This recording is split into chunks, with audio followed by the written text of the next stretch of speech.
Other vessels were invited. I repeat it. Invited. இலங்கை வேண்டுகோள் விடுத்தால் இலங்கைக்கு எண்ணெய் வழங்க தயார். ஈரானிய தூதுவர் தெரிவிப்பு. இப்படியான தலைப்புச் செய்திகளைத்தான் பல ஊடகங்களும் இன்றைய தினம் வெளியிட்டிருந்தன.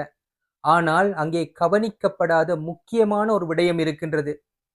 இதனைத்தான் ஒரு புலனாய்வு ஊடகவியலாளர்கள் தேட வேண்டும்.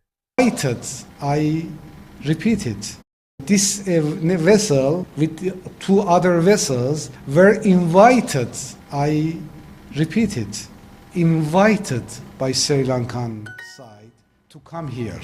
இலங்கை அரசாங்கத்தின் அழைப்பின் பேரிலே தான் ஈரானிய போர்க்கப்பல்கள் இலங்கைக்கு வந்தன.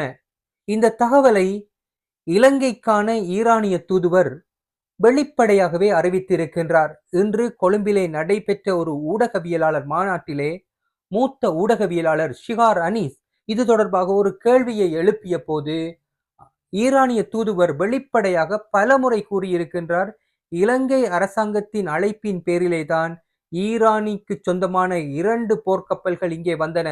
அதில் ஒன்றுதான் ஐரிஸ் டேனா அமெரிக்க நீர்மூழ்கியினால் தாக்கி அழிக்கப்பட்டது.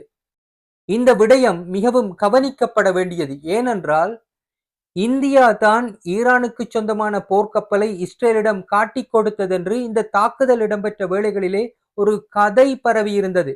ஆனால் இப்போது திட்ட தெளிவாக ஈரானிய தூதுவர் கூறியிருக்கின்றார், இலங்கையின் அழைப்பின் பேரிலே தான் தாம் இங்கே வந்ததாக.